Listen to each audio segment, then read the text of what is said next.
नमस्कार साथियों, आप सब कैसे हैं। आशा करता हूं कि आप सब सुखी होंगे, स्वस्थ होंगे, मस्त होंगे। तो मित्रों, जैसा कि आप वीडियो के टाइटल को देखकर समझ ही गए होंगे कि आज हम किस विषय पर बात करने जा रहे हैं। तो मित्रों, किसी भी व्यक्ति का वैवाहिक जीवन पति पत्नी के आपसी तालमेल और समझ पर निर्भर करता है।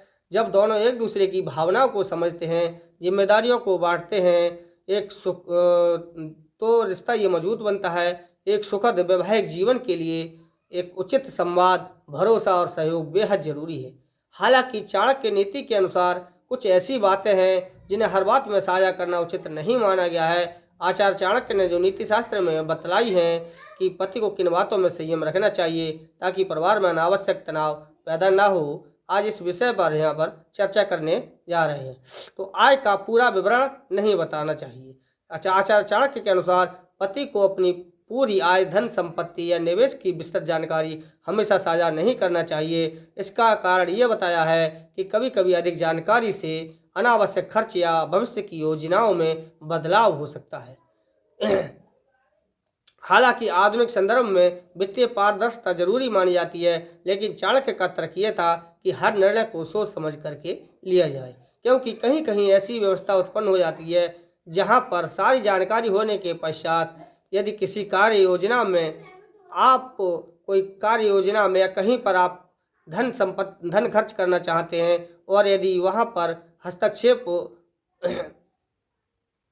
पत्नी की यदि इच्छा नहीं है तो वहां पर वह हस्तक्षेप कर सकती है। तो ऐसी स्थिति में आपके पास जो कुछ जानकारी छुपी हुई होगी तो वहां से आप कार्य कर सकते हैं और इससे परिवार में तनाव की स्थिति को रोका जा सकता है।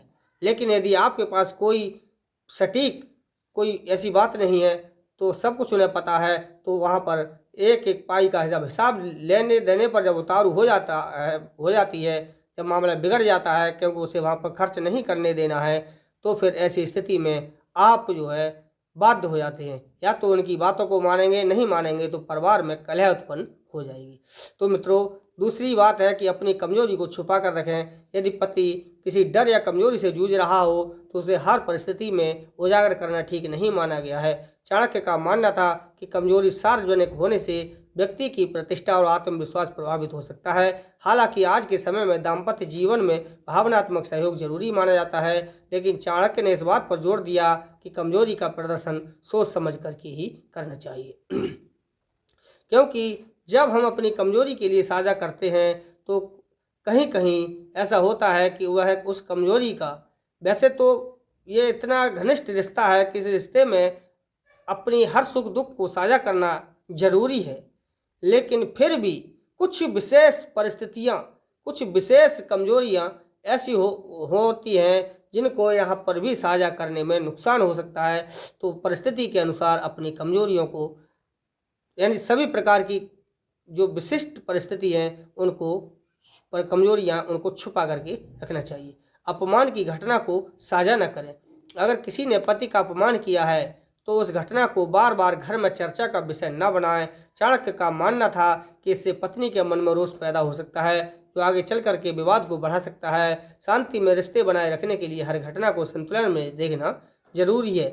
इसलिए आपके लिए कहीं पर अपमानित किसी विषय पर, पति के लिए कहीं पर किसी ने अपमानित किया है तो वह सारी घटनाएं घर में पत्नी के साथ साझा बार बार नहीं करना चाहिए, छुपा करके बात को रखना चाहिए। अधूरी योजना का खुलासा न करें। चाणक्य नीति में कहा गया है कि किसी भी योजना का पूरा होने से पहले सार्वजनिक नहीं करना चाहिए, यहाँ तक कि पत्नी को भी तब तक न बताए जब तक योजना मजबूत आधार पर तैयार न हो जाए। अधूरी जानकारी कई बार असफलता का कारण बन सकती है। पुराने प्रेम संबंधों से बचें। विवाह से पहले का कोई प्रेम संबंध अगर रहा हो तो उसे चर्चा का विषय बनाना कई बार तनाव पैदा कर सकता है। वह चाणक्य के अनुसार इससे रिश्ते में शक और असुरक्षा की भावना जन्म ले सकती है। इसलिए अतीत की बातों को, यानी जो कि बीत चुका समय है और आपका जो बीते समय में प्रेम प्रसंग यदि कोई चला है तो उसको अपनी पत्नी के सामने कभी भी शेयर नहीं करना चाहिए। इसे अनावश्यक रूप से दोहराने से बचना चाहिए। यदि आप इस बात के लिए शेयर करते हैं तो मित्रों समझ लीजिए कि ये शक को जन्म देती है और परिवार में एक तनाव की स्थिति उत्पन्न हो जाती है। इससे परिवार के टूटने का खतरा बना रहता है। दूसरों के राज न खोलें।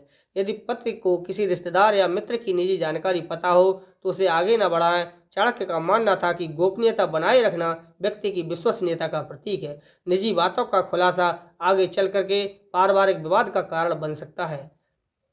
इसलिए किसी रिश्तेदार की कमजोरी या किसी रिश्तेदार की कोई निजी जानकारी के लिए अपनी पत्नी के सामने भी शेयर नहीं करना चाहिए, क्योंकि वह निजी बात जो आपके लिए पता है उसकी विश्वसनीयता पर खतरा उत्पन्न होता है, और इसलिए उसकी अपने रिश्तेदार की विश्वसनीयता या अपने मित्र की विश्वसनीयता को बनाए रखते हुए इसे अपनी पत्नी के सामने भी गोपनीय रखना चाहिए। आधुनिक संदर्भ में समझदारी जरूरी। चाणक्य नीति प्राचीन काल की परिस्थितियों पर आधारित है। आज के समय में पति पत्नी के रिश्ते में पारदर्शिता, संवाद को अधिक महत्व दिया जाता है। इसलिए किसी भी सलाह को आंख बंद करके नहीं बल्कि समय और परिस्थिति के अनुसार ही समझना चाहिए। मित्रों, जैसा कि जो यहाँ पर हमने चाणक्य नीति के अनुसार जो बात आपको बताई है, ये बात प्राचीन समय की परिस्थितियों के अनुसार चाणक्य ने जो है लिखी हैं।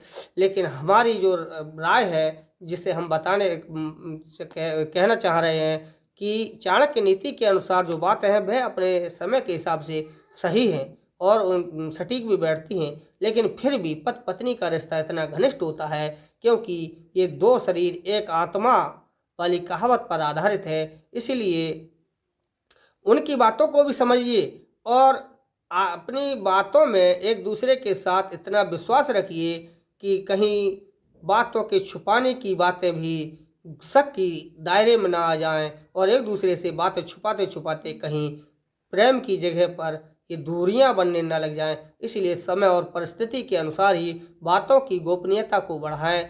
बाकी आप अपने रिश्तों को इतना मधुर संबंध दें कि रिश्ते के लिए एक प्रेम के बर्ताव में बरतें और रिश्ते की मर्यादा को बनाए रखें ताकि रिश्ते को किसी प्रकार से दूरी में न बदलें, रिश्ता टूटने न पाए।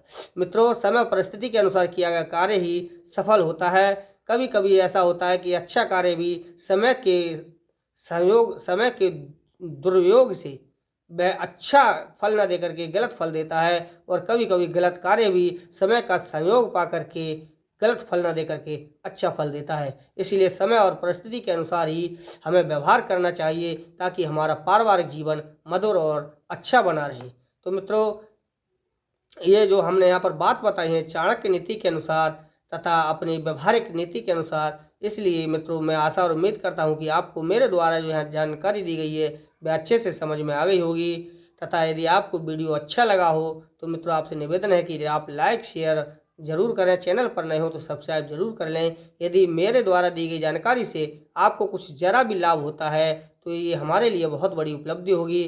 तो मित्रों, आज के लिए बस इतना ही है। मिलते हैं अगले वीडियो में, तब तक के लिए नमस्कार साथियों।